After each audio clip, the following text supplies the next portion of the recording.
For Professor David Phoenix, the Dean of the Faculty of Science and Technology, the return of single honors chemistry is a master of credibility and pride.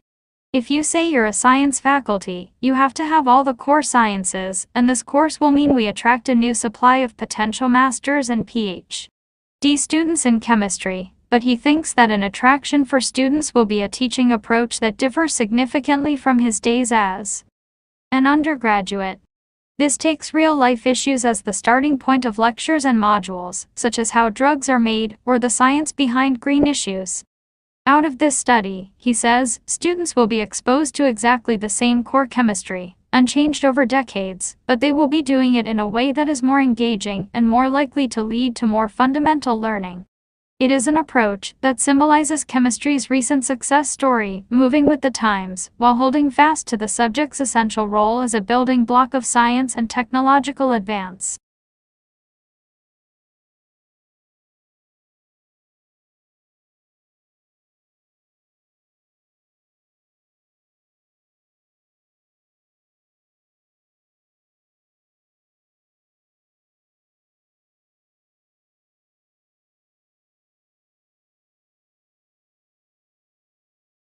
While past research has found higher intelligence scores among breastfed babies, what is so significant about this study is the researchers were able to collect more complete information on breastfeeding duration and also followed for a longer period. And, by using a population-based birth cohort, the breastfeeding practices had no association with income level. Most of the evidence of higher intelligence test scores among breastfed babies comes from high-income countries, where middle-class and higher-class mothers are more likely to breastfeed their babies than lower-income mothers. Certainly in the United States, breastfeeding rates reflect this trend.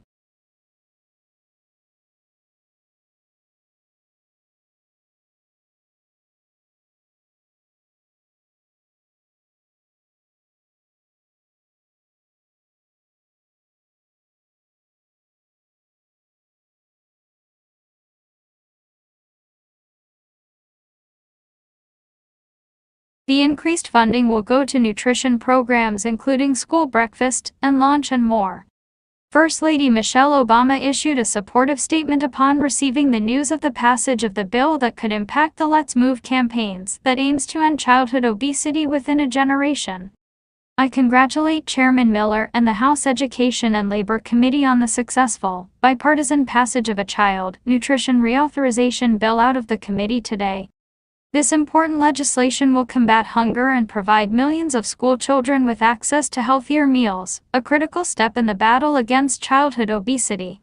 In the statement, she urged the House and Senate for a further legislative action. The President looks forward to signing a final bill this year, so that we can make significant progress in improving the nutrition and health of children across our nation.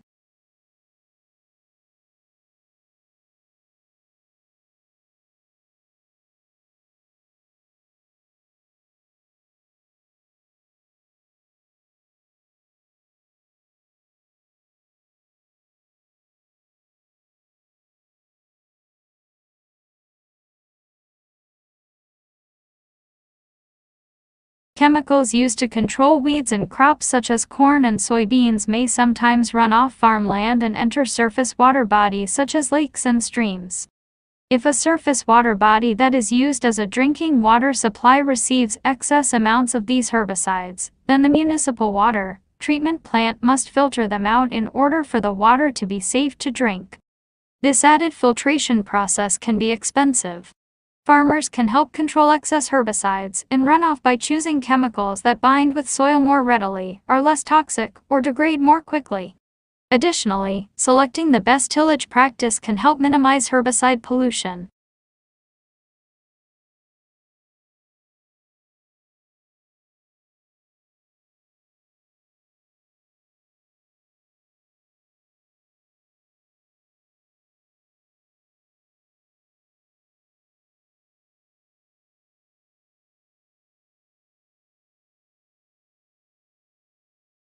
To understand how a coffee nap might work, we need to look at how the body processes caffeine.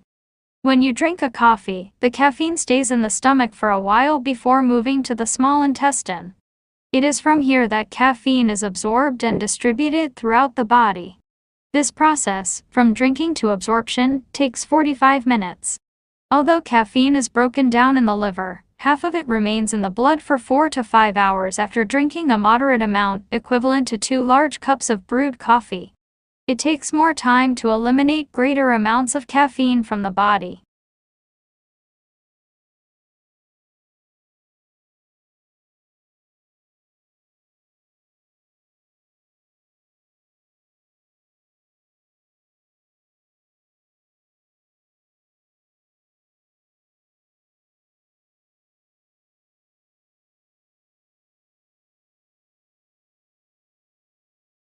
It is the assertion of this article that students who use visual art as a pre-writing stimulus are composing their ideas both in images and in words.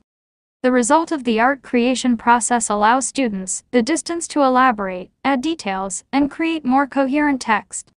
The process of writing is more than putting words on a piece of paper. Effective authors are able to create imagery and to communicate ideas using well-chosen words, phrases, and text structures. Emergent writers struggle with the mechanics of the writing process, i.e., fine motor control for printing legibly, recall of spelling patterns, and the use of syntax and grammar rules. As a result, texts written by young writers tend to be simplistic and formulaic.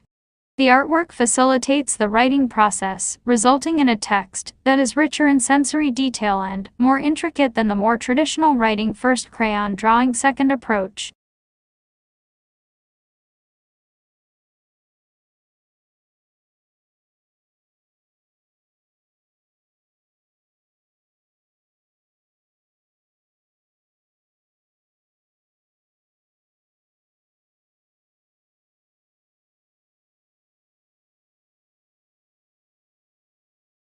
What can computer science tell us about what biological systems do and how they do it? Can these chemical information processing functions be replicated in digital computing systems? What are the implications of developments in computer science and understanding the nature of causality?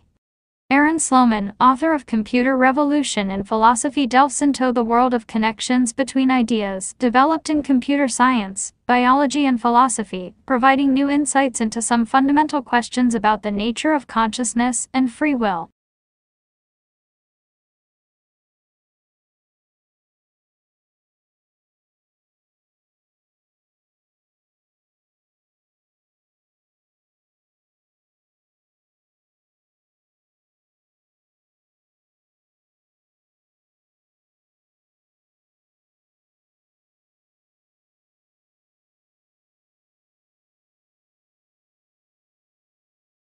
"3 degrees does not sound like much, but it represents a rise in temperature compatible with the global heating that occurred between the last ice age, some 15,000 years ago, and the warmth of the 18th century.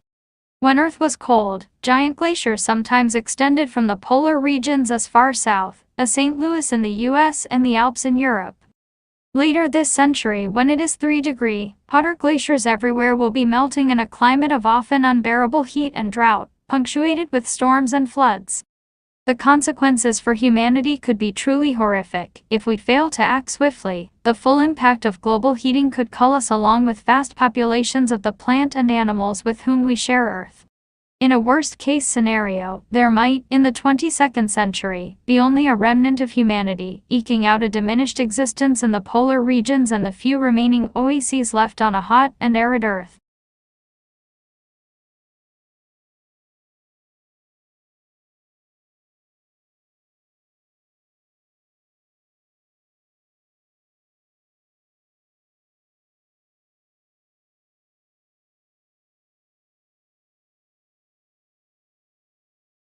It turns out consumers are incredibly smart. They combine a lifetime of experience with that brand, combined with whatever its designed appeal is. How it makes them feel, performance and price. And they do all that in a few seconds. So brands are essential to our business to allow us to deliver the increased consumer value associated with our products. We're not into the generic business of toilet paper. We're into probably about the softest product you're going to want to buy. We're not into a generic soap. We're into the best, stain removing laundry detergent you're going to buy. But we're going to want you to remember that is the Tide brand. Now, that means there's a second moment of truth. If they select you and they pay 50% more than they would have paid for Walmart's brand, when they get home, it'd better perform when it's used. And here's where the science starts, folks.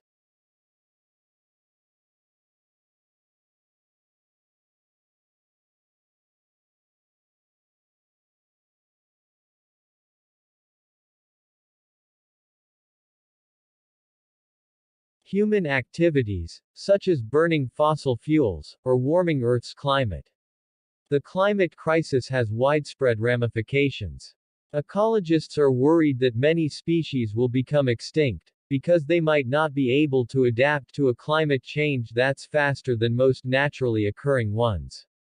It's possible that some plants and animals could adapt by shifting their habitats towards Earth's poles, or towards higher elevations, to avoid the heat.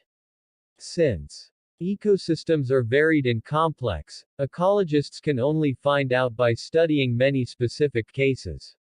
A team of American ecologists explored this possibility for a species of hummingbirds native to North America's west coast, called Anna's hummingbird. The researchers published their findings in 2022. Anna's hummingbirds live in California's lowlands.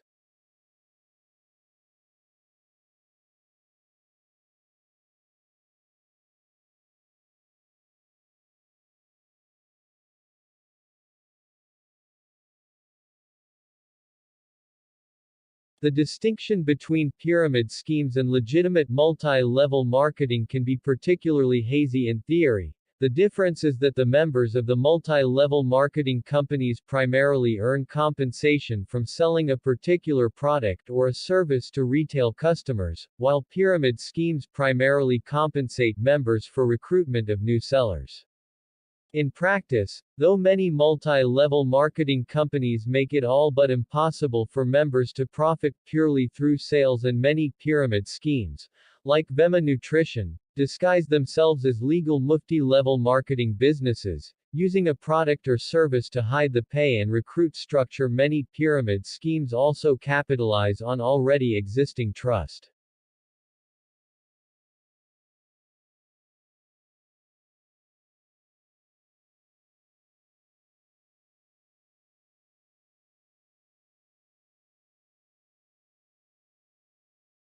OCD, which stands for Obsessive Compulsive Disorder, has two aspects: the intrusive thoughts, images, or impulses, known as obsessions, and the behavioral compulsions people engage in to relieve the anxiety the obsessions cause.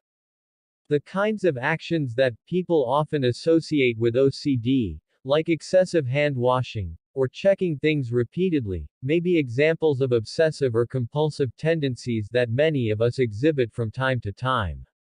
But the actual disorder is far more rare and can be quite debilitating. People affected have little or no control over their obsessive thoughts and compulsive behaviors, which tend to be time-consuming and interfere with work, school, or social life to the point of causing significant distress.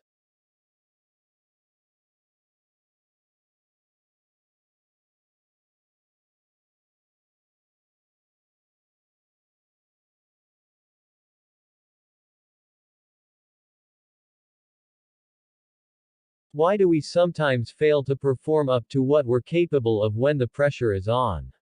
It may not be so surprising to hear that in stressful situations we worry. We worry about the situation, the consequences, what others will think of us. But what is surprising is that we often get in our own way precisely because our worries prompt us to concentrate too much. That's right, we pay too much attention to what we're doing.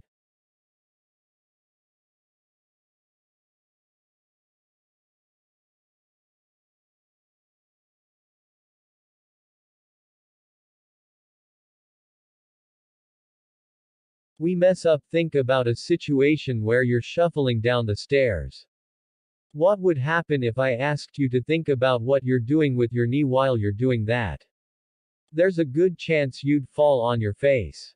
We as humans only have the ability to pay attention to so much at once, which is why, by the way, it's not a good idea to drive and talk on the cell phone and under pressure. When we're concerned about performing at our best, we can try and control aspects of what we're doing that should be left outside conscious control. The end result is that we mess up.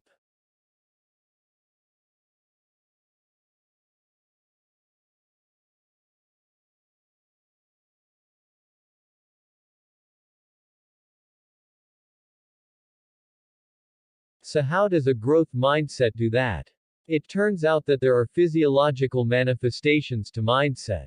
Brain scans show that for people with a fixed mindset, the brain becomes most active when receiving information about how the person performed, such as a grade or a score. But for people with a growth mindset, the brain becomes most active when receiving information about what they could do better next time. In other words, people with a fixed mindset worry the most about how they are judged, while those with a growth mindset focus the most on learning. There are other consequences of mindset. People with a fixed mindset see effort as a bad thing, something that only people with low capabilities need.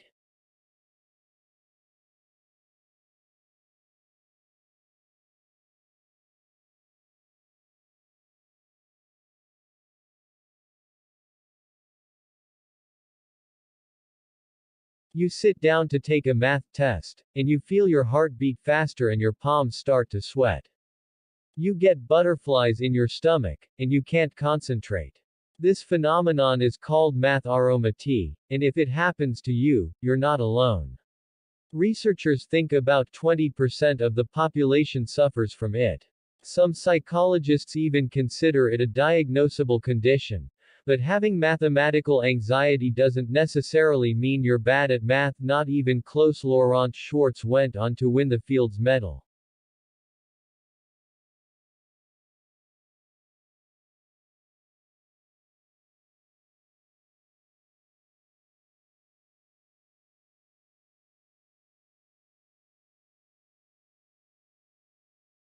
There is a lot that we can do to change mindsets, but here are 3 things that any of us can do to instill a growth mindset in ourselves and in those around us.